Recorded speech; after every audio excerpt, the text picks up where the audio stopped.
The fluorescent lights of the hospital hummed faintly, like they were just as tired as the people beneath them. Calla tugged the strap of her worn bag higher on her shoulder, the smell of antiseptic and late-night coffee clinging to her scrubs. "Night, Calla!" one of the nurses called from behind the counter. "Night, Mel," she said, forcing a smile that didn't quite reach her eyes. "Tell the new intern to stop overusing morphine before Dr. Green loses his mind." Soft laughter followed her out of the ward, fading as the glass doors hissed shut behind her. The night air hit her, cool with a faint drizzle that smelled like wet dust and city smoke. Streetlights blinked in the fog, painting the world gold and lonely. She exhaled. Finally, her feet ached, her back ached, her soul, too, probably. Another 14-hour shift. Another paycheck barely enough for rent. She started down the sidewalk, tugging her jacket tighter around herself. Usually, she'd take the long way home, the main road with the bakeries and the little cafe that still smelled like vanilla at midnight. But tonight, she just couldn't. The shortcut was faster and darker and quiet enough for her thoughts to start talking again. Halfway there, she almost turned back. The narrow alley stretched between two old brick buildings, littered with empty cans and the faint sound of dripping water. A cat darted across, making her flinch. She laughed softly to herself. "Great, Calla. Jumping at cats now." Her reflection flashed faintly in a puddle as she passed. Blue tired eyes, dark wavy hair flattened from the light rain, exhaustion etched into her soft face. Her phone buzzed in her pocket. A message from her friend. "You sure you don't want a ride?" She typed back quickly. "Nah, I'm good. Walking clears my head. Lie." Her head wasn't clear. It hadn't been since Nathan, her ex, had stormed out 2 months ago, taking the car he had gifted her for her 22nd birthday. Said it was his anyway. Said she could walk, since she liked being independent so much. She had walked ever since. The bitterness had dulled, replaced by tired acceptance. But tonight, it burned again. The kind of ache that makes you question every good thing you ever believed about love. She kicked a pebble, watched it skip ahead of her, then stopped. Something was wrong. The air changed, heavier, colder. The faint metallic scent of blood reached her nose. Her stomach twisted. She took one hesitant step forward, then another. That's when she saw him. A man, crumpled near the wall, half hidden in shadow. His shirt was torn, soaked dark with blood. A gunshot wound, it looked like. She froze, instinct warring with fear. "Sir? Hey, sir, can you hear me?" No answer. Just a low, broken sound, a growl, almost. She hesitated, scanning the alley. No one else. Just them.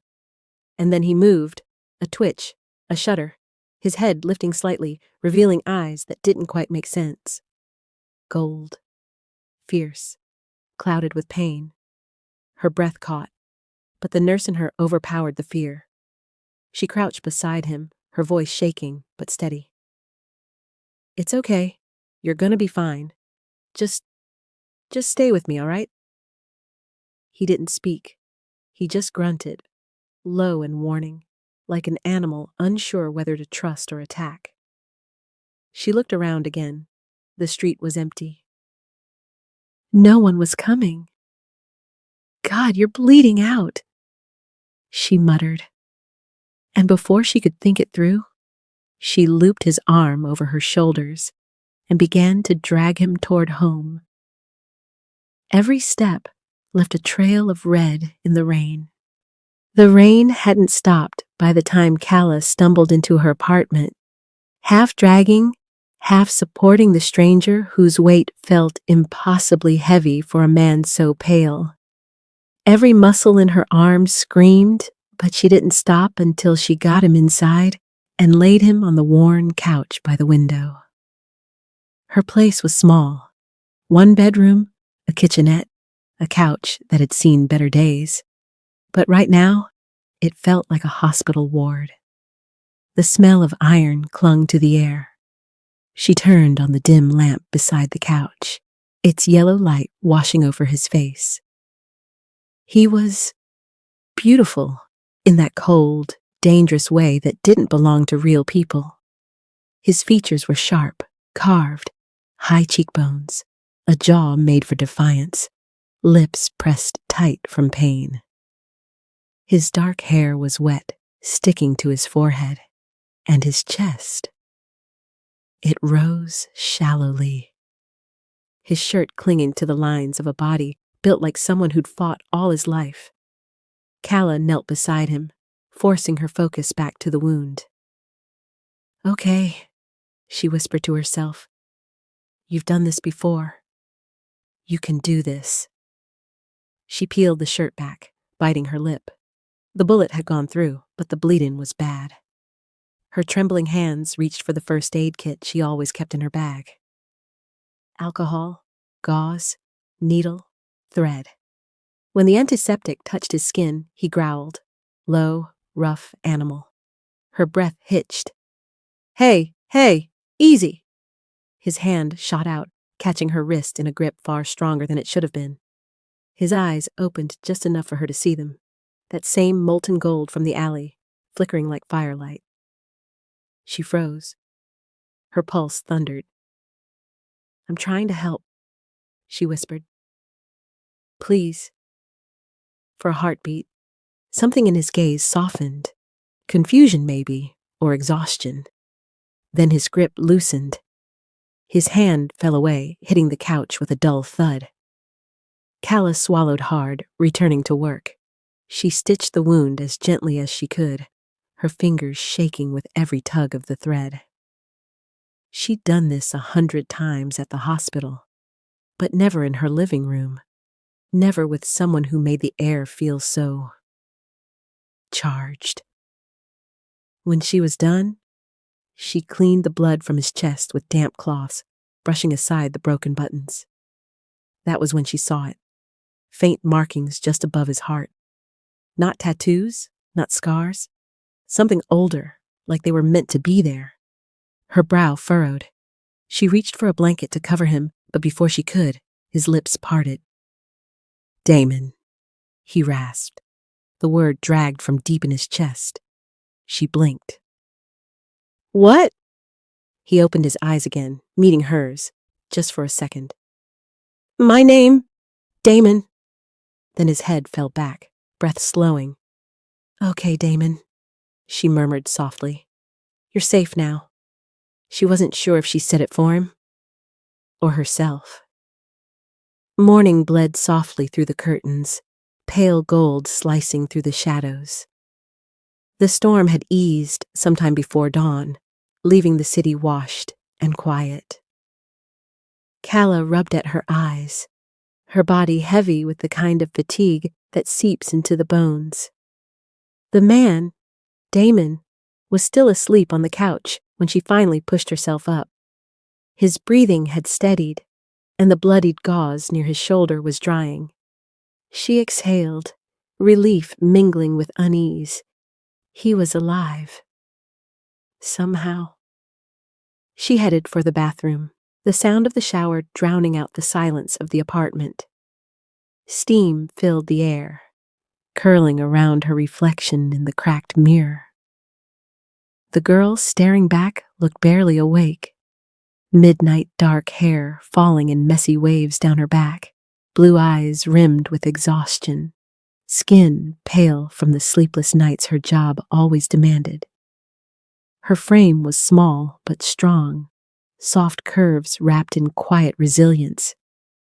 By the time she dressed in clean scrubs and tied her hair up loosely, the world outside had begun to stir.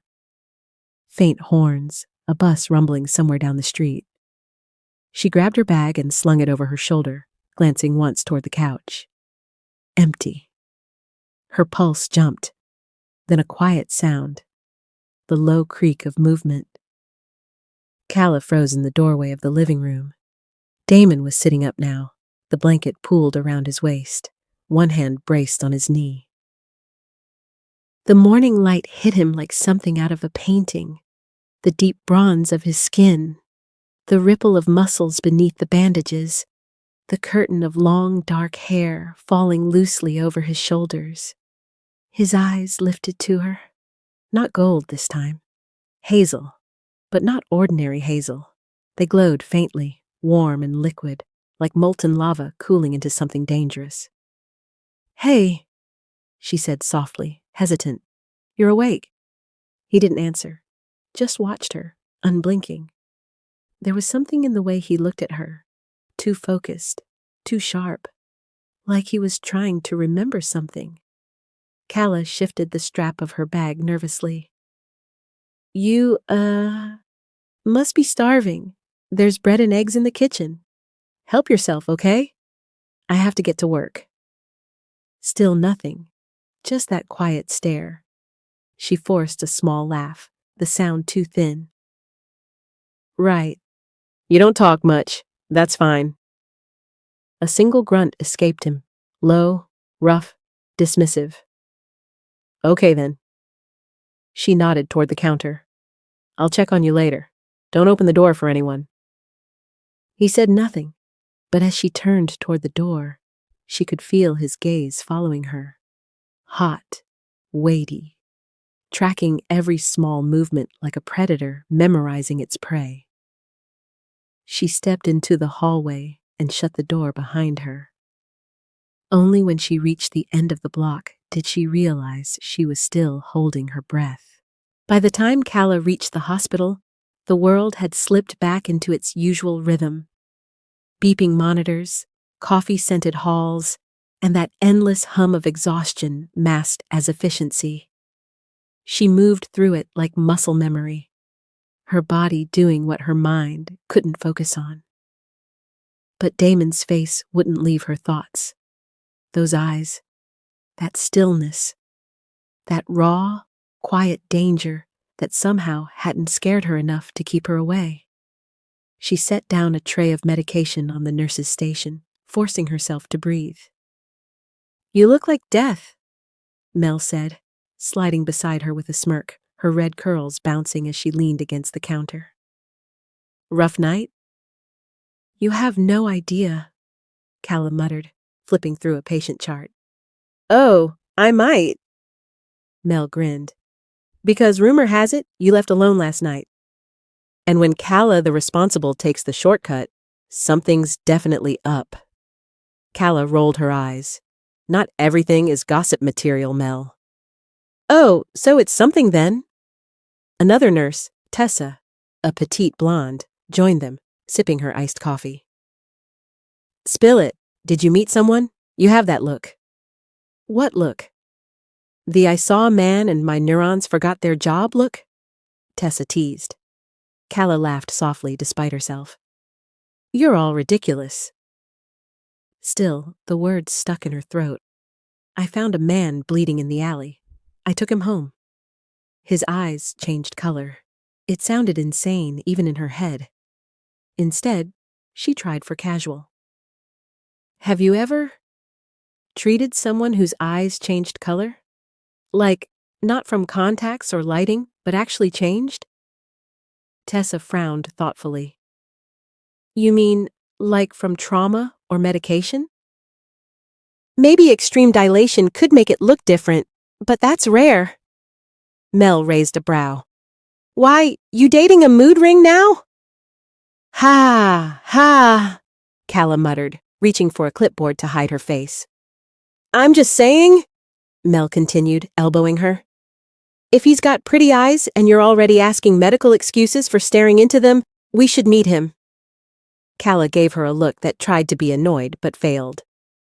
"No one's meeting anyone. He's just someone I helped, that's all." "Uh-huh," Tessa drawled. "And now he's living in your apartment, right?" "God, no," Calla said too quickly, then softer. "He's recovering, that's it." Mel grinned. Recovering from what? A tragic case of being hot and mysterious? Calla's lips twitched. You're impossible. But her laughter faded as she glanced down at her hands, faint traces of his blood still under her nails, no matter how much she'd scrubbed. Hot and mysterious. Sure, but there was something else about him.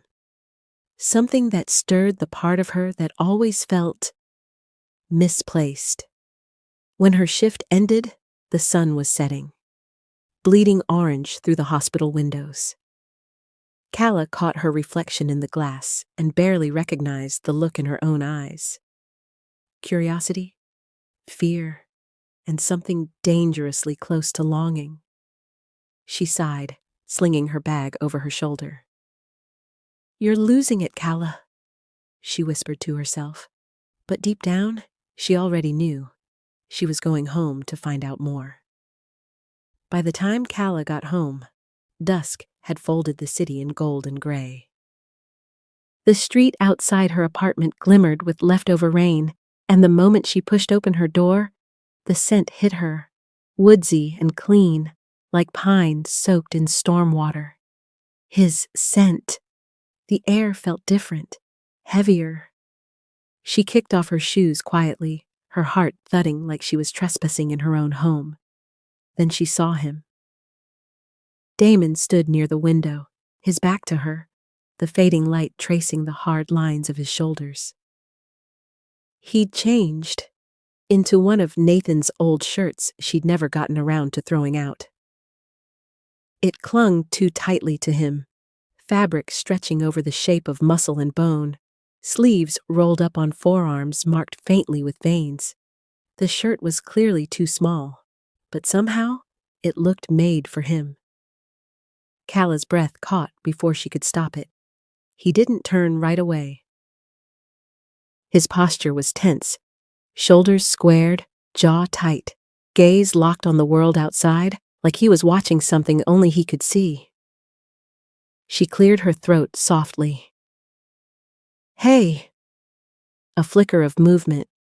He glanced at her, eyes now their strange, deep hazel again. Normal, if she hadn't seen what they once were. You're still here, she said, dropping her bag on the counter. He didn't answer. Just a slight nod. Silence filled the space between them. The kind that wasn't awkward exactly. Just charged. She felt his presence like gravity, like he shifted the air without speaking a word. Without really thinking about it, Calla moved into the kitchen. The motions came automatically, turning on the stove, cracking eggs, slicing bread. The faint sizzle of oil filled the room, grounding her in something familiar. Damon didn't move, but she could feel his eyes on her. Every turn, every reach for the pan. The air followed her like a current drawn towards something unseen. She plated the food and set one dish in front of him on the small table. Eat, she said quietly. He hesitated, then sat across from her, his movements slow, deliberate. For a few moments, they ate in silence. The only sound was the soft clink of her fork against the plate. She risked a glance up, only to find him already watching her. Not with hunger. Not exactly. Something else. Something that made her stomach tighten and her pulse stumble. You don't have to feed me, he said finally, voice low, rough, like gravel softened by warmth. Calla set her fork down. And you don't have to stay. Neither of them moved. For a long, fragile heartbeat, the rain outside was the only sound between them. Then Damon's gaze dropped to her hands, her throat, the small flutter there she couldn't hide. And when he looked back up, something ancient and unreadable glimmered in his eyes. Calla looked away first. The apartment had fallen into a hush. Only the rain, soft and persistent against the window, filled the silence. Calla had already showered, washed off the day's exhaustion, and changed into an oversized shirt that brushed her thighs. Her hair, still damp, clung to her neck as she padded barefoot down the dim hallway. The living room was faintly lit by the street lamp outside, its glow spilling across Damon where he lay stretched on the couch. The blanket she'd given him earlier had slipped halfway off, leaving his chest bare beneath the too-tight shirt. He was awake. Or maybe not. His breathing was deep but uneven, his jaw tense even in rest. For a second, she just stood there, unsure why she'd come back at all. Quietly, she picked up the thicker blanket from the chair and draped it over him, her movements slow, careful not to wake him. For an instant, her fingers brushed his arm. Heat surged beneath her skin, startlingly warm, almost feverish. She drew back quickly, heart fluttering, unsure if it was from fear or something else. "Good night," she whispered, though he couldn't hear her. Then she turned, retreating to her room. Sleep came faster than she expected, and with it, the dream. It began in light, soft, silvery light that shimmered through a forest of trees with silver bark and leaves that glowed like stars. The air smelled of moonflowers and distant rain. Somewhere in that dream, laughter rang out, the bright, pure sound of a child. Her laughter. A little girl with long, dark curls ran barefoot through the grass, chased by a little boy with eyes like molten gold. He tripped, stumbled, scraped his knee, and the girl stopped, kneeling beside him, her tiny hands cupping his face as if the world might end if he cried. "Don't worry," she whispered, leaning in to blow on the little wound. "See? All better." He smiled at her, that same molten gaze softening, familiar in a way that twisted her heart. But then the sky darkened. A howl echoed somewhere far away, deep, mournful, ancient. The silver leaves trembled. The boy looked up, eyes glowing brighter, voice low as he said something she couldn't hear. And then she was falling. Calla gasped awake. Her heart pounded. The room was dark. Moonlight spilling across her sheets. For a second, she could still feel it. The warmth of that small hand in hers, the press of her lips against the boy's skin, the echo of his golden eyes. She pressed her palms to her face, trying to steady her breathing. It was just a dream, just a dream. But the warmth lingered, like something from that world had followed her back. Morning light spills across Calla's small apartment, painting the walls in soft gold. But Damon is gone. The blanket she gave him lies folded neatly on the couch. The air still carries him, pine, rain, smoke, that wild scent that doesn't belong to any cologne she knows. Her chest tightens before she catches herself. He was just a stranger, a wounded man. She shakes off the strange ache and readies for work. Her hair, still damp from the shower, clings to her shoulders as she brushes it back and locks the door behind her. The world feels oddly quieter that morning, as if holding its breath. Damon moved through the fog-covered streets, hood drawn low. The city hums with noise. Engines, chatter, clattering shoes. Too loud, too bright, too alive. His senses are still adjusting to this world. Every smell is sharp, every sound grates. Nothing like the lands he came from. His ribs burn where the silver tore through him. It's healing, but slowly, proof that the poison was pure. They had tracked him far, almost close enough to end him. The hunters, the slayers. He exhales sharply.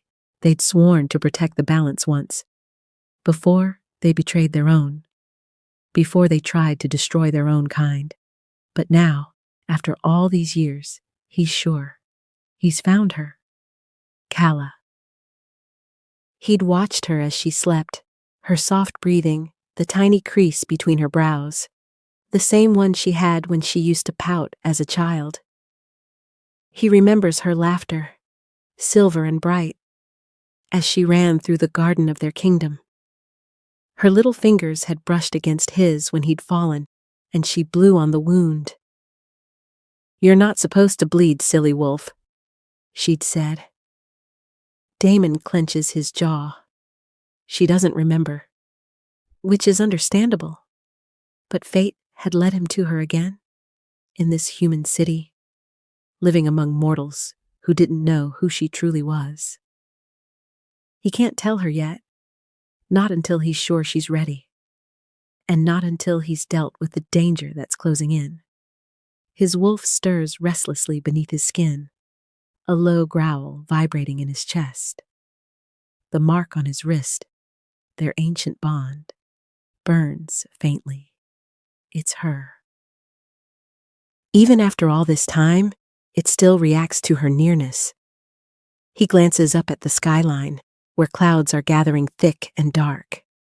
The storm is coming, and with it, blood. The evening draped the city in a dusky orange hue by the time Calla got home. Her apartment felt too quiet, too still. She dropped her keys on the table, half expecting a low grunt, a shadow shifting on the couch. Nothing. Her eyes darted to the spot where Damon had slept, the blanket still folded exactly where she left it that morning. He was gone. She pressed her lips together, brushing off the hollow ache curling in her chest. "It's better this way," she told herself. He was a stranger. You don't even know him. And yet, her apartment felt different without him. Colder, emptier. Calla changed into her soft pajamas, tying her damp hair into a loose bun, and started cooking something simple. Pasta, garlic, a bit of leftover chicken. The smell of sizzling butter filled the air, warm and grounding. When her phone buzzed, she smiled at the name flashing on the screen. "Mom," she answered, her tone instantly softer. "Hey, Mom." "Hey, baby. I was just thinking of you. You sound tired." Calla leaned against the counter, stirring absent-mindedly. "Work's been a lot lately, but I'm fine." Melissa laughed softly. "You always say that. Have you eaten?" "I'm cooking now." They talked for a while, about the shop, the neighbors, the weather. Then, as always, her mother's tone shifted, curious and hopeful. "So," Melissa began, "how's the love life? Any nice guys after Nathan?" Calla groaned quietly, smiling despite herself. "Mom." "What? You're beautiful, Calla. You can't hide forever." "I'm not hiding," Calla said, a faint sadness creeping into her tone. "I just need time." Melissa's voice softened. "All right, just don't close your heart off completely, sweetheart. You never know who might need a place in it." They said their good nights, and Calla lingered for a moment, staring at her reflection in the dark kitchen window. Don't close your heart off completely. Her mother's words echoed longer than she expected. She turned back toward the stove, reaching for her plate, and froze. A tall shadow stood by the window. Her breath caught. The plate almost slipped from her hands as her heart thundered. "Damon," she whispered. He turned slowly, the dim light carving hard lines across his face. His hair was loose again, framing sharp cheekbones and those molten eyes, no longer hazel, but glowing faintly beneath the surface, like embers about to ignite. "Where?" she began, voice trembling. "Where have you been?" His gaze shifted past her toward the window again. His entire body was tense, every muscle coiled. The air in the room thickened, heavy with something she couldn't name. Then, his voice, low, rough, and certain, cut through the silence. They're close. Calla blinked at him, heart still racing from the way he'd said, "They're close." He looked dead serious, like a soldier expecting an ambush. For a second, she almost believed him. Almost. Then she sighed, rubbing a hand over her face. "You're acting like a crazy person?" she muttered, forcing a laugh. "Who's they, Damon? The mailman?" He didn't answer. Just stood there, still and sharp as stone, eyes flicking toward the street again. Calla crossed her arms. "How did you even get in here without me hearing anything?" That finally made him look at her, slow, steady, like he couldn't decide if she was being serious. "You were on call," he said simply, as if that explained everything. She blinked. He wasn't wrong. Her phone had gone off in the middle of dinner. Still, something about the way he said it, calm, knowing, sent a ripple of unease through her. "Right," she said finally, rolling her eyes. "You're ridiculous." She pointed toward the table. "Sit. Eat before your fever climbs back up. You look like you could still pass out." For a moment, she thought he might argue, but he just walked over, slow and silent, every movement deliberate. When he sat, the chair creaked under his weight. His presence filled the small kitchen like a storm. Calla pushed a plate toward him. "You should really see a doctor, you know. That wound was bad." Damon's eyes lifted to hers, steady, unreadable. "I've had worse." She arched a brow, but said nothing, twirling her pasta and taking a bite. For a while, the only sound was the soft clink of cutlery. Then, carefully, she ventured, "You want to tell me what happened to you? Who shot you?" He didn't answer at first. His jaw flexed once before his voice came low, rough as gravel. "Lycan slayers!" Calla froze mid-bite. "I'm sorry, what?" "They hunt my kind," he said, eyes darkening. "They want to end my bloodline." She blinked slowly, forcing a calm nod. "Fever," she told herself. "Definitely fever." "Right," she said gently. "So, they're like hunters?" "Killers," he corrected, gaze locked on her. "They won't stop until every one of us is dead." Her fork hovered halfway to her mouth. "Okay, wow, that's very dramatic." He said nothing, just watched her. "So," she tried again, in that careful tone nurses used with delusional patients. "Are you from around here?" "No." "Then where?" His answer came like a whisper pulled from another world. "Crescent Moon." She blinked. Never heard of it. That made him look at her sharply, confusion flickering in his eyes. "Yes, you have." Calla frowned. "No, I haven't. Trust me, I'd remember a name like that." Something unreadable passed over his face then, almost like disappointment, almost like grief. He looked away, jaw tightening. She cleared her throat. "Okay, so if you're not from here, what exactly are you doing in my city?" He went quiet for a moment, like he was deciding how much truth to give her. Then softly, he said, "I'm here for someone." She tilted her head. "Someone?" His eyes lifted to hers, molten, steady, unblinking. "Our queen." Calla stared at him, then let out a small laugh. "Oh," she said, smiling despite the strange chill running down her spine. "That's very cute." He didn't smile, didn't even blink, just kept looking at her. The air between them thickened. His stare wasn't romantic. It was anchored, deep, like he was memorizing her face, her scent, every breath she took. Finally, she set her fork down, trying to sound casual. "Right, so, any reason you're still in my apartment?" He didn't look away. "You." Her heart tripped. "Me?" His voice was barely above a whisper, but it carried through the quiet like a vow. "I'm here for Calla." Calla froze, blinking. Her pulse jumped, heat flooding her chest. Not fear exactly, but something dangerously close.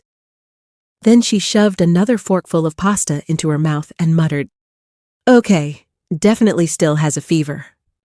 The night air was still, soft against the curtains. The city hummed faintly outside. Cars, distant sirens, a world unaware of the storm building inside one woman's sleep. Calla tossed under the sheets, caught somewhere between warmth and dread. Her mind drifted, pulling her under like a tide. And suddenly, she wasn't in her bed anymore. She was younger, tiny hands, soft breath, standing in a room bathed in silver light. The walls weren't concrete or painted plaster, but smooth stone carved with strange glowing markings. A fire burned blue in the hearth, casting trembling light over the figures before her. A woman, beautiful, trembling, knelt on the floor. Her long, dark hair cascaded like a river of ink. Her tear-streaked face a mirror of Calla's own features, only older. Her arms were wrapped around a man whose broad shoulders shook as he whispered something she couldn't understand. Behind her, a white-haired woman dressed in flowing silver robes crouched to meet her gaze. Her eyes, pale as the moon, held hers gently, and her voice came soft, rhythmic, speaking words Calla couldn't comprehend. It sounded ancient, powerful, a language older than time itself. Then the white-haired woman straightened, placed her hands on Calla's tiny shoulders, and looked at the dark-haired woman with grave finality. The woman, her mother, turned to her then, tears slipping silently down her cheeks. She knelt, taking Calla's face in both trembling hands. Her scent was warm and wild, like forest rain. "My little moon," she whispered, voice breaking. "It's to protect you." Calla blinked up at her, confusion shining in her tiny blue eyes. "Why are you crying, Mama?" The woman let out a soft, broken laugh, brushing her thumb over Calla's cheek. "Because I love you too much." Before Calla could ask more, the heavy wooden door slammed open. A guard stumbled in, his armor scratched, his face pale with fear. "They're close!" he shouted. "The Slayers are here!" The man, the one holding her mother, turned instantly. His eyes burned gold as his body began to ripple, bones cracking, muscles shifting. His growl filled the air, deep and thunderous. Calla's mother scooped her up, clutching her tight to her chest. "Don't look back, my love," she whispered, voice trembling. But Calla did look, just in time to see the man, her father, fall forward onto 4 massive paws, fur erupting over his skin, a great wolf of midnight and fire. He roared once before charging out through the stone doors with the guards, the sound echoing like a vow through the walls. The white-haired woman shouted another phrase in that strange tongue, light flaring from her palms, wrapping around Calla and her mother like a veil. And then, light, screams, a gust of wind that tore the room apart. Calla gasped, bolting upright in bed. Her heart slammed against her ribs, her breath ragged. Sweat dampened her forehead, her sheets clung to her skin. Her pulse thundered in her ears. It wasn't just a dream. It couldn't be. The scent of smoke and pine still lingered faintly in her nose. Her hands shook as she pressed them to her face. "What the hell?" she whispered, her voice trembling.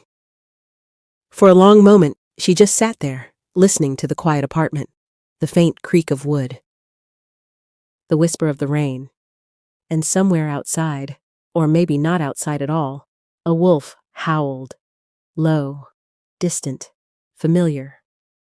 Calla swallowed hard. "It's just a dream," she told herself, her voice small and uncertain. But deep down, something inside her whispered otherwise.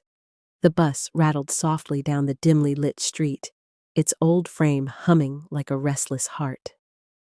Calla sat near the back, forehead against the cold window, watching the city blur past in streaks of orange and gray. Her shift had dragged on. Endless patience, endless paperwork. But even now, bone-tired and half asleep, her body was alert.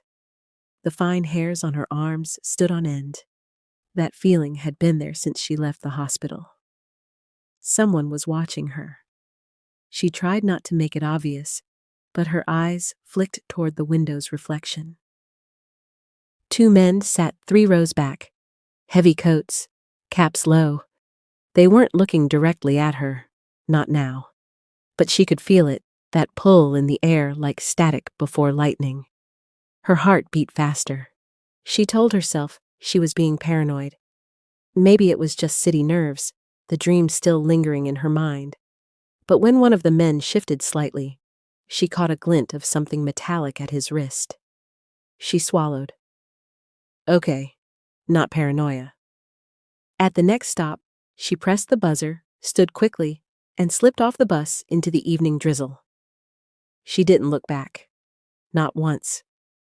Instead, she took a different turn. Not toward her apartment, but toward her mother's house.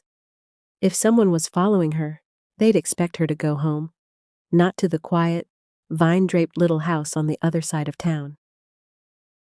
By the time she reached the familiar white porch, her pulse had calmed, just a little. Melissa opened the door before Calla could even knock. "Sweetheart," her mom said, warmth filling her voice. "What a surprise. You look exhausted." Calla forced a smile. "Rough shift. Thought I'd steal your leftovers." Melissa laughed, ushering her inside. "Good. I made too much lasagna anyway." The smell of garlic and baked cheese wrapped around her like comfort. For a while, it felt almost normal. Dinner, small talk, soft music from the old radio. They talked about the nurses at St. Mercy, Melissa's garden, the weather, normal things. But as the dishes clinked and the quiet stretched, Calla couldn't shake the thought pressing against her chest. The dream, the woman, the white-haired stranger, the words she didn't understand. "Mom?" she asked softly. Melissa looked up from wiping the counter. "Hmm? Do you know anything about my real parents?" The question hung there. A long, fragile silence. Melissa smiled faintly then, the kind of smile that carried both fondness and ache. "You haven't asked that in years." "I know," Calla said. "It's just, something's been on my mind lately. Weird dreams, maybe? I just wondered if you knew anything. Anything at all." Melissa took a deep breath, setting the towel aside. Her eyes softened as she leaned against the counter, remembering. "I only know what the nurses told me. You were brought in late one night, quiet as a shadow. The nurses said a woman came with you, not like anyone they'd ever seen." Calla frowned. "A woman?"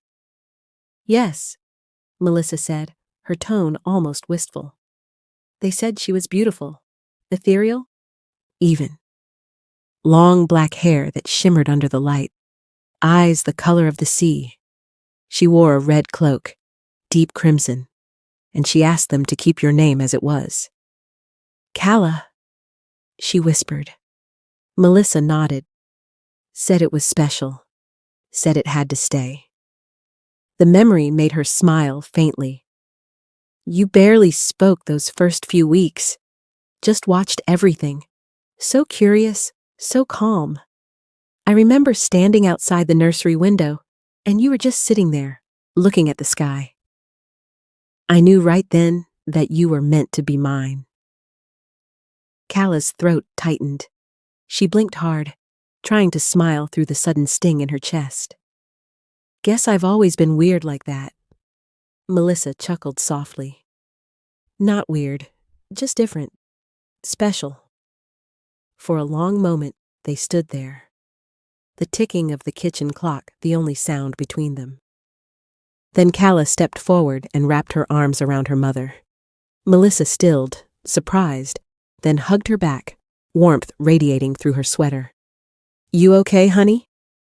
Calla nodded against her shoulder. "Yeah. Just thank you for everything." Melissa pulled back, cupping her cheek with a gentle hand. "Always, sweetheart." When Calla finally left later that night, the wind had picked up again.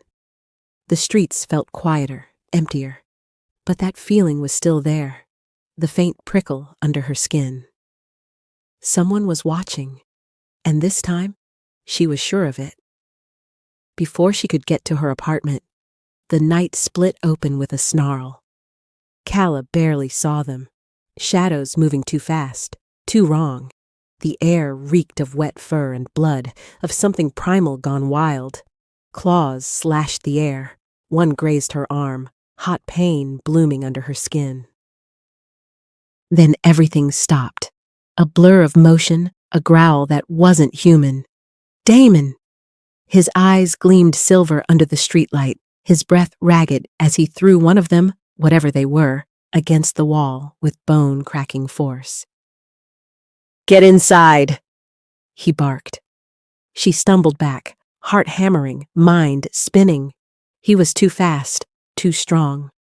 The bodies that had attacked her were gone, fled into the night as though some invisible command had sent them scattering. Inside her apartment, silence pressed thickly around them. The room smelled of rain and metal. Calla's hands shook as she pressed a towel to her bleeding arm. Damon stood by the door, his chest rising and falling like he was still fighting something unseen. Why would they attack me?" she asked, voice trembling. "Who even were they?" He turned to her slowly. The moonlight from the window carved sharp lines across his face. His gaze lingered on her like it burned to look away. "Because they know who you are," he said quietly. "Who you really are." She frowned, confusion slicing through fear. "What does that even mean?" His jaw tightened. "It means they're scared." Her breath caught. The words hung between them, heavy, electric. Then she felt it, a strange warmth spreading from where his hand had steadied her moments ago. It pulsed beneath her skin, wild and alive, a rhythm that wasn't hers. Calla stared at him, heart racing. Damon didn't move, but something flickered behind his eyes. Recognition, longing, and restraint. The bond had stirred. Neither of them understood it yet, but it was there, thrumming between heartbeats, under the pull of the moon. The room had gone still. The rain outside softened to a whisper against the glass, but inside, the air was heavy, thick with the scent of blood and something else Calla couldn't name. She sat across from Damon, both of them breathing hard, nursing cuts that wouldn't stop bleeding. She tore a strip from her shirt, trying to wrap his arm. "Hold still," she murmured, her hands trembling. But when her blood dripped, one bright drop, and touched the open wound on his skin, the world shifted. A deep vibration rolled through the air, low and ancient, like the earth itself had groaned awake. The walls quivered, the lights flickered. Damon's eyes snapped to her, widening, silver flooding over the dark of his pupils. Then came the scent. It hit him first, sweet and powerful, ancient and wild. Not the scent of any wolf, not even of this age. His breath caught, muscles going rigid. The very air around her shimmered faintly, and invisible cracks spidered through something she couldn't see. Her masking spell, the one that had hidden her since the night everything changed, shattered. "Damon!" she whispered, terrified. What's happening? He didn't answer at first. He stared, as though seeing her for the first time, like he'd been blind until now. Then slowly, as though compelled by something greater than himself, he dropped to one knee. My queen! The words punched through her confusion. She stepped back, shaking her head. What? No, Damon, stop. You're scaring me. He rose carefully, hands raised in surrender. Calla, please, just sit. Let me explain. But before she could move, the burn started. It began as a spark beneath her collarbone, then flared into searing fire. She gasped, clutching at her skin as pain ripped through her. The air pulsed with light, and she screamed, falling to her knees. Calla! Damon caught her, his voice rough with panic. It's okay. Breathe. It's just the bond. It's awakening. The pain was unbearable. Her skin glowed where she scratched, until at last the fire dimmed, leaving behind a symbol etched in moonlight. A mark, delicate yet commanding, gleamed on her collarbone, a crescent entwined with a streak of silver flame. Her breaths came in shudders. What? What is this? Damon's gaze softened with awe. Without a word, he turned his wrist over. The same mark pulsed faintly there, identical, glowing in rhythm with hers. They stared at each other, two strangers bound by something older than memory. Then the world tilted. Her vision blurred. Her knees gave way. Damon barely caught her before she fell.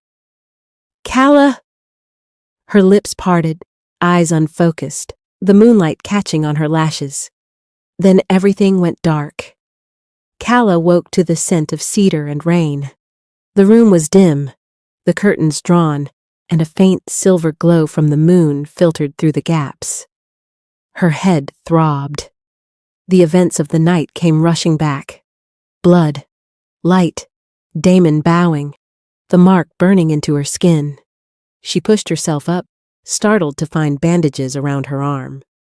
Damon was by the window again, the same way she'd first seen him. Shoulders tense, head bowed as though carrying a weight too heavy to set down. When he turned, his eyes weren't silver anymore, but soft, almost sorrowful. You're awake. Where am I?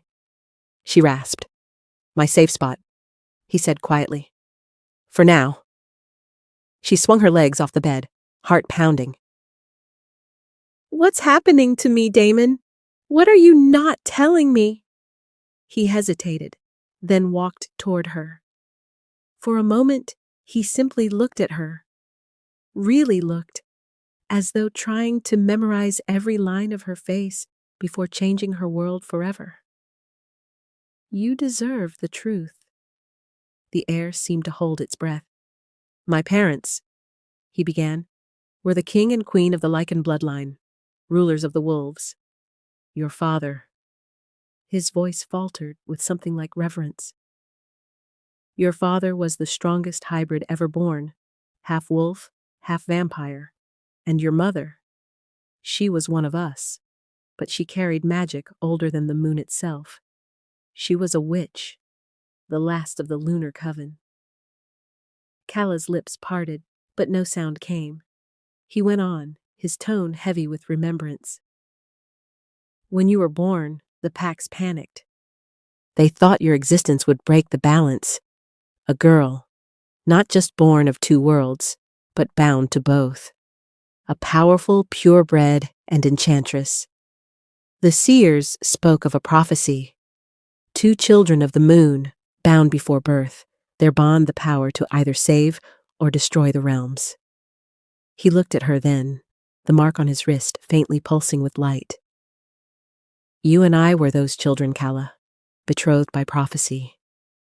Destined mates. Her breath hitched. That's impossible. I don't even...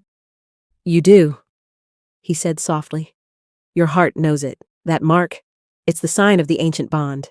It appeared on me the day you were taken. She shook her head, overwhelmed. Taken? He nodded slowly. After the prophecy was announced, the court turned on us. Rival packs, traitors, even some who once swore loyalty.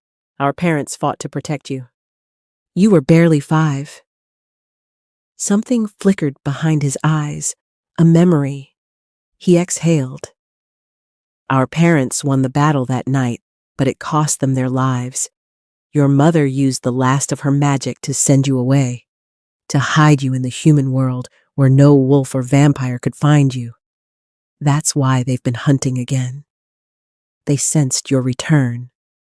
She sat in stunned silence. Every breath felt heavier than the last. So all this time, she whispered, her voice trembling, I wasn't just abandoned? Damon stepped closer, his voice dropping to a gentle promise. You were never lost, Calla.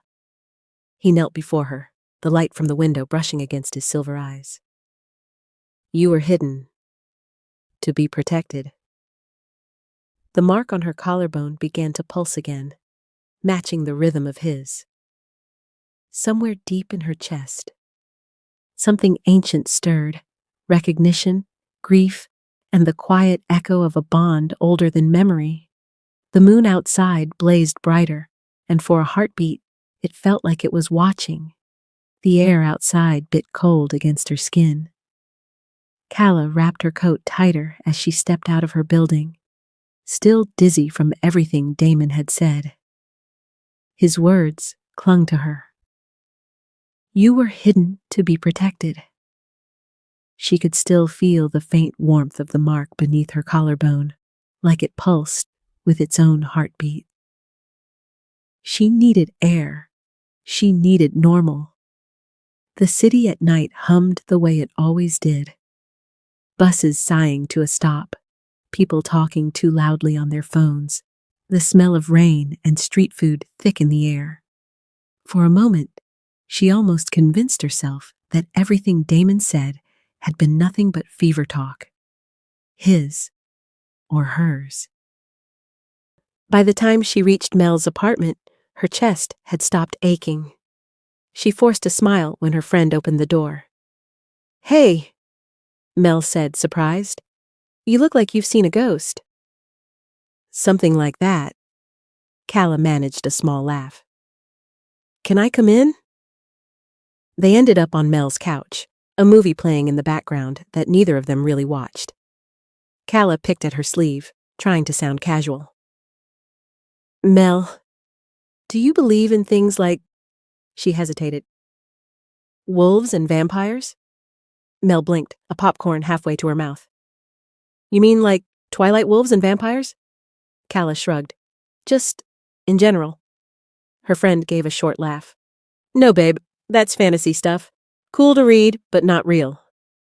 Calla tried to smile, but her throat tightened. Right, she said softly. Fantasy. They watched the rest of the movie in awkward silence. When she finally left, Mel hugged her at the door, still looking confused. You okay, though? You seem different. Yeah, Calla lied. Just tired. She walked the long way to her mother's apartment, the night deepening around her. Every step felt heavier. Her mother was sitting on the couch knitting when Calla came in, the soft hum of a TV show playing behind her. Sweetheart, Melissa said, looking up with a warm smile.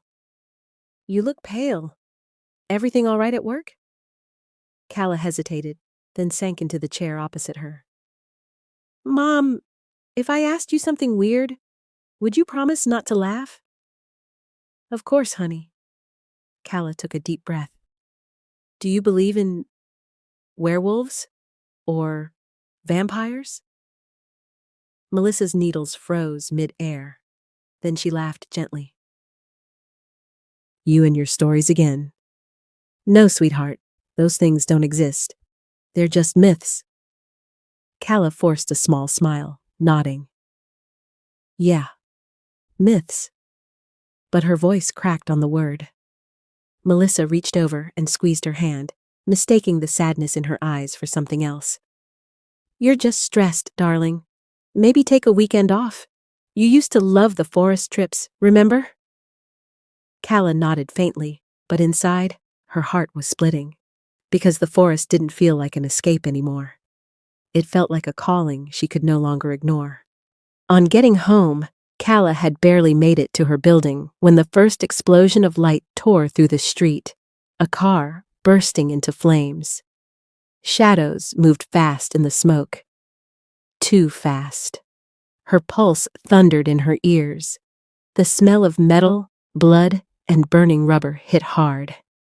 Then came the growls, low, deep, unearthly.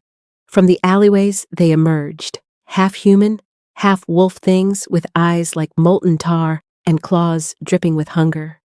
Rogues, and behind them, darker shapes that reeked of decay and silver. Lichens twisted by black magic. Calla froze. Her hands shook. No! A roar shook the ground.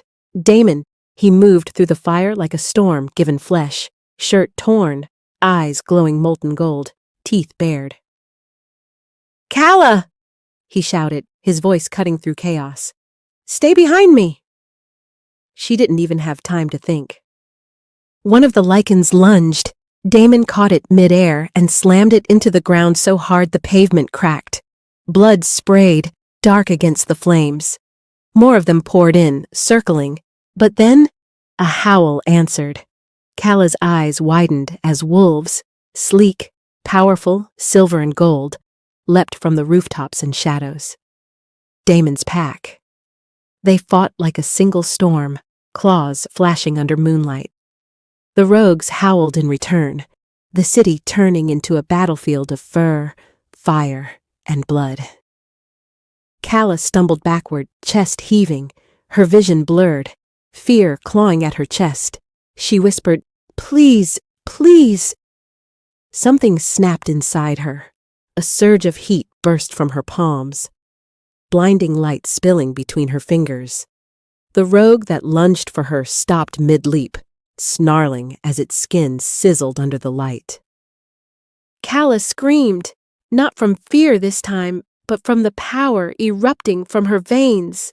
Her wounds healed instantly, the cuts closing as light threaded through them like silver veins. Her eyes shone pale blue, almost glowing. All around her, wolves paused, even Damon. He turned, and in his place now stood a massive midnight wolf streaked with white down its spine. His eyes locked on her, wild and beautiful, as if he'd been waiting to see this moment all his life. "Damon?" she whispered, stepping toward him. The wolf lowered his head slightly, a growl vibrating deep, protective, reverent. The rogues began to retreat, sensing the shift. Damon lunged at the last one, tearing it down before returning to her, blood still dripping from his muzzle. His pack gathered around, panting, growling low, victorious.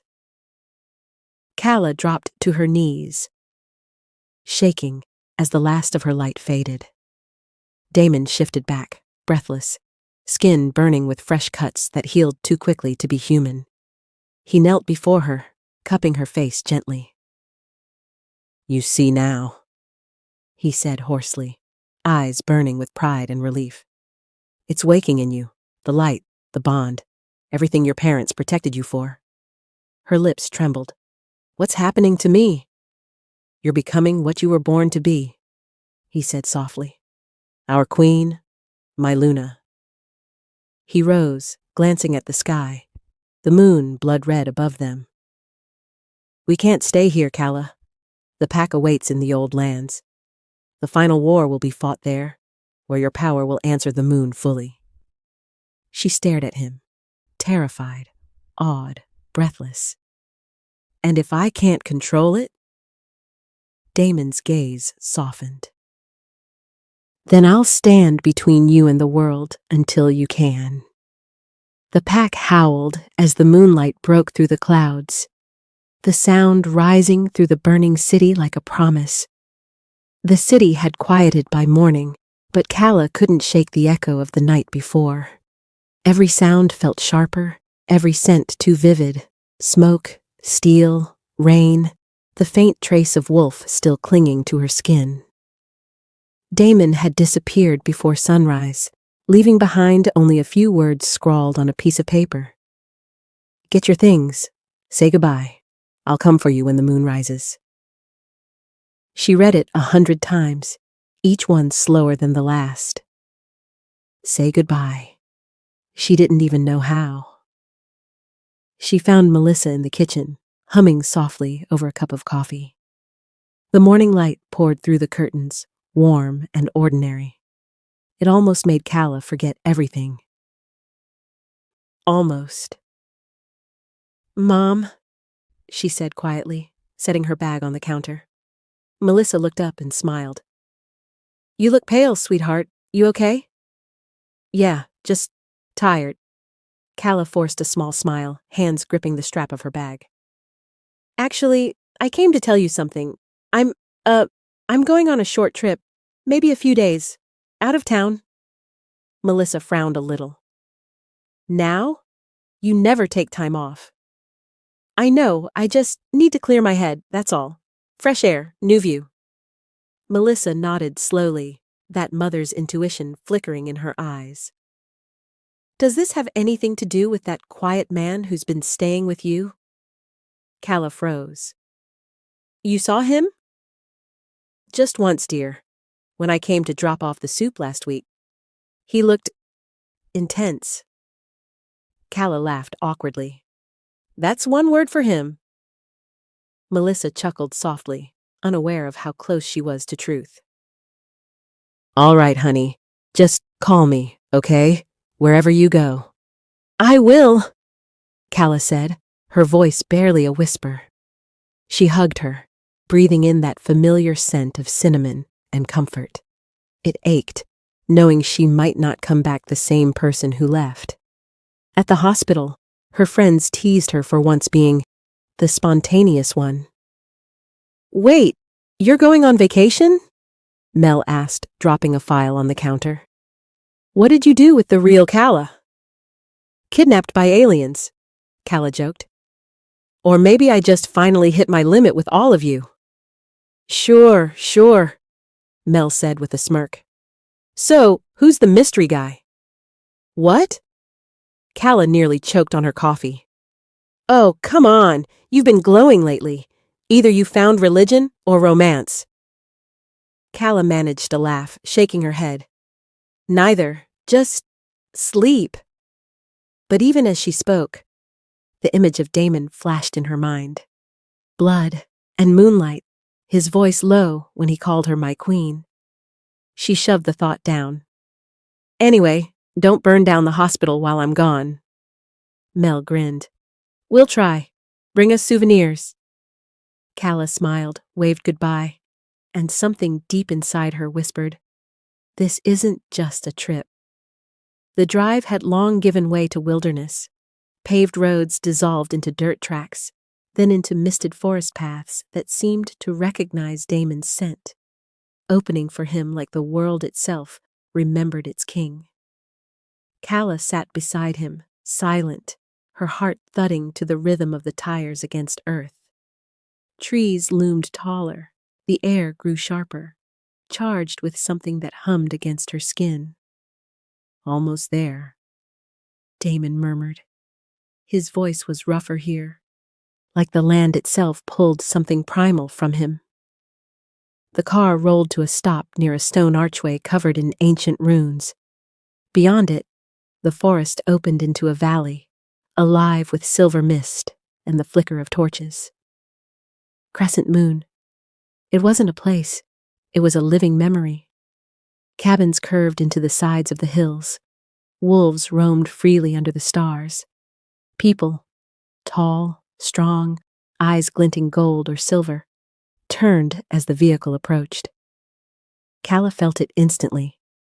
The shift, the way the air changed, reverent and tense.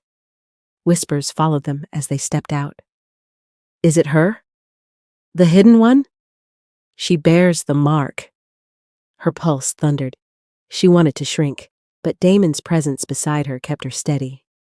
He didn't look at them, only at her, like this was the moment he'd been waiting for his whole life. A tall man stepped forward, silver hair, eyes sharp as frost. "Alpha Damon," he said, bowing slightly. "Welcome home." Damon nodded.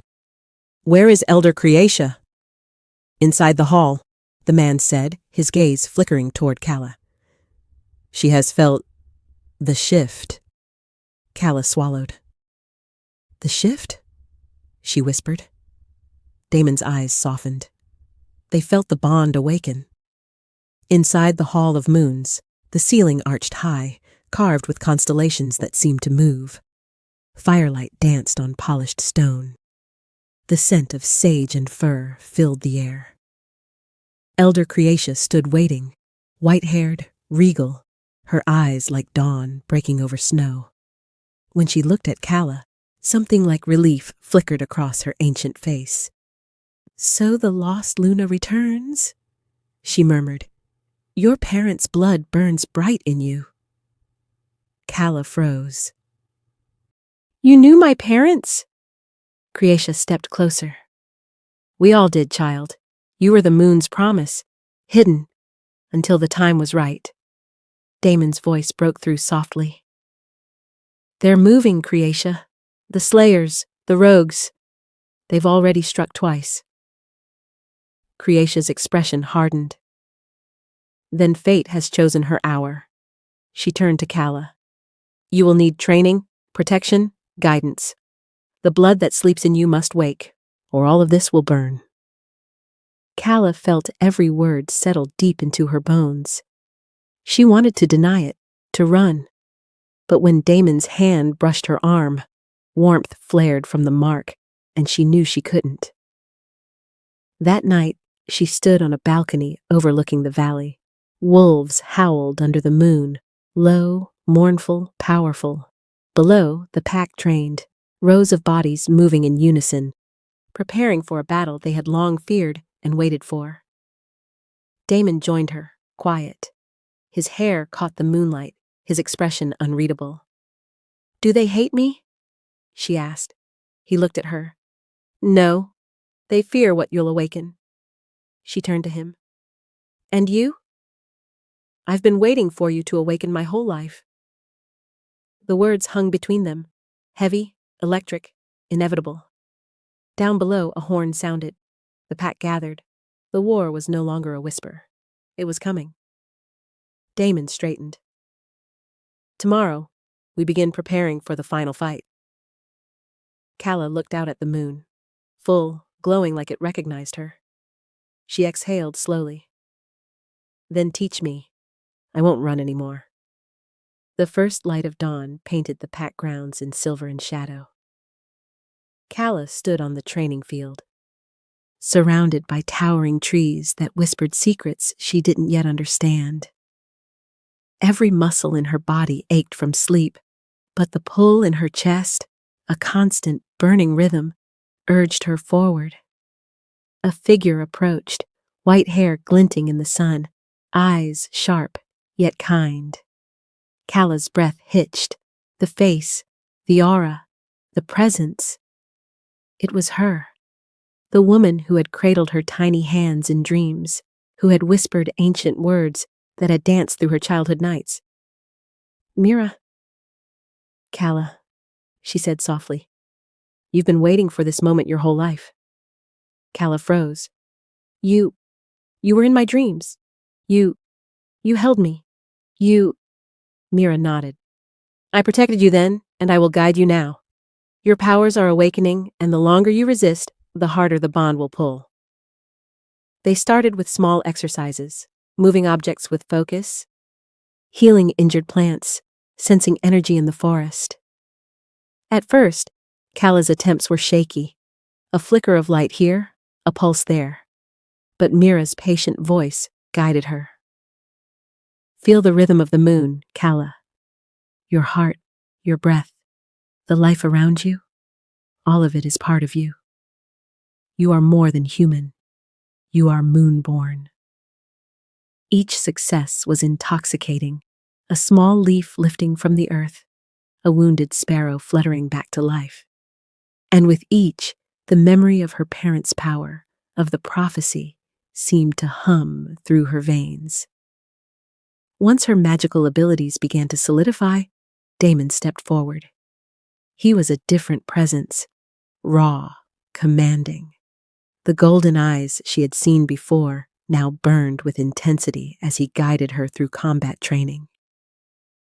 "Power without control is death," he told her, circling her as if assessing every possibility. "You will need strength, speed, and instinct. Your mind and body must act as one. If they come for you, they will not wait for mercy." Calla's muscles screamed as he pushed her through every exercise, leaping, running, grappling, balancing. Her body grew stronger, faster, more aware. And with every lesson, she felt the bond between them, invisible, undeniable, tugging at her heart, her senses, her very soul. It wasn't until one quiet evening when Mira placed her hands over Calla's to guide a particularly difficult energy flow that Calla gasped. The same white hair, the same deep, knowing eyes. This was the woman from her dream, whispering in the other world. She was not just a mentor. She was a guardian of destiny. Tears stung Calla's eyes as she whispered, "It was you, all along." Mira smiled gently. "And now you are ready, Calla, ready to embrace who you are and what you are destined to become." As days passed, Calla's powers grew. Healing, sensing, commanding, each ability pulsing stronger under Damon's tutelage and Mira's guidance. The night air sometimes shimmered when she walked, her presence bending shadows slightly, and every so often, Damon would glance at her with the same reverence he had shown when the ancient mark first appeared. Together, they prepared, not just to face their enemies, but to step fully into the legacy that had been waiting for Calla since birth. The sky was torn with crimson clouds, the moon full and burning like molten silver above the battlefield. The city outskirts were littered with shadows, rogue lichens, dark witches, and hunters alike, their snarls and chants echoing against the stone streets. Calla stood at the edge of the field, Damon by her side, his midnight wolf form shifting in the low light, streaks of white flashing with each breath. His amber gold eyes locked onto hers, grounding her, reminding her of the bond pulsing between them.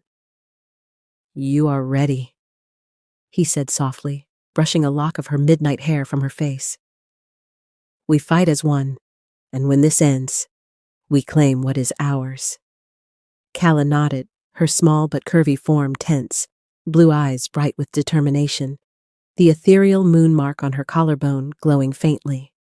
Her heart raced, but she no longer felt fear, only the raw, searing clarity of purpose. The first wave hit like a storm. Damon leapt forward, a blur of muscle and fang, taking down enemies faster than human eyes could follow. Calla followed, instinct guiding her, powers igniting. Light shot from her hands, healing fallen allies, forcing enemies to retreat with scorching bursts of energy. Every swing, every strike, every command of her powers was precise. She felt her mother's witchfire and her father's hybrid strength surging through her veins. She was no longer just Calla. She was the culmination of generations, the prophesied moonborn. Damon fought at her side, the two of them moving as if tethered by an invisible thread. When she struck, he struck. When he shifted, she moved with him, their bond blazing into a force of nature. Together, they were unstoppable. Rogues fell back, dark lichens shrieked in frustration, and human hunters fled as the tide turned. Calla's powers surged beyond her control for a brief, terrifying moment, sending a wave of radiant energy rippling through the battlefield, disarming and incapacitating their foes. Breathless, Covered in blood and sweat, she didn't falter. Each move she made was fierce, elegant, and unyielding. Damon's fierce growl harmonized with hers, a symphony of rage, love, and destiny. Finally, the last of the enemies lay broken. Silence reclaimed the battlefield, the wind whispering through the ruined streets like a cleansing hymn. Allies cheered, wolves howled, and every gaze turned to the pair who had shattered the night. One by one, the pack approached, bowing deeply. "Their queen," they whispered, eyes wide with reverence. Their alpha, glowing with triumph beside her. Damon knelt beside Calla instinctively, pressing a hand to her shoulder, his gaze never leaving hers. She looked down at him, breath ragged. Heart pounding, and for the first time felt complete, untouchable, and whole. Calla raised her head as the pack gathered around, all fallen loyalty and fear replaced by awe. The Moonborn had arrived. She was the heir of legacies, the harbinger of hope, the fury of vengeance tempered with love. Damon whispered against her hair, low and fierce. "We did it. It's over. For now. But this is only the beginning." Calla smiled, her blue eyes reflecting the moonlight, her mark glowing faintly, and for the first time in her life, she felt truly at home in her power, in her destiny, and by Damon's side. The moon hung high, blood red and victorious, watching over the queen and her alpha as the city and pack celebrated the dawn of a new era. The battlefield was quiet now. Smoke curled lazily from the edges of the city, the scent of blood and rain still lingering, but victory had a softness to it, a calm after the storm. Calla stood atop the hill overlooking their pack, the wind tangling her midnight hair around her face. Her pale skin glowed in the moonlight, her blue eyes shimmering with awe and exhaustion. She wore the ceremonial cloak of the Moonborn, stitched with silver threads that glimmered like the stars. Every scar, every mark of battle, seemed to shine in her presence.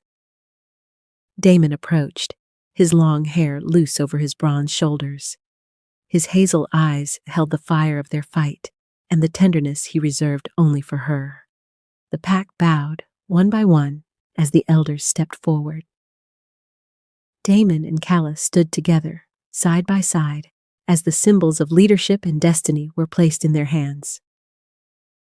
"You are our queen," the eldest said, his voice solemn, "and you, our alpha. Together, you shall lead us through the storms yet to come." Calla's heart raced. She glanced at Damon, who gave her a small, reassuring smile. For the first time, the weight of prophecy, of battles, of blood and fear felt bearable, because he was beside her. As the pack dispersed to tend to the wounded and the city, Damon took her hand in his. The world had quieted to only the two of them. He leaned close, his voice a low, reverent whisper. "My queen, you were never lost." Calla's chest tightened, the pulse of their bond thrumming between them. She reached up, brushing a strand of hair from his face, and he leaned down, their foreheads touching, breaths mingling in the cool night air. Then, in the softest moment of eternity, he kissed her. It was gentle at first, a spark of warmth against the chaos that had preceded them. Then it deepened, urgent and consuming, like the fire of 1,000 moons finally released. Calla's hands clutched at his shoulders, feeling the strength of the alpha and the tenderness of the man she had saved and who had saved her in return. The wind whispered around them, carrying the scent of pine, rain, and something ancient and eternal. In that kiss, there was promise, destiny, and the haunting beauty of a love forged in blood and moonlight. When they finally pulled away, their foreheads still pressed together, Calla whispered with a trembling smile, "So, this is our beginning?"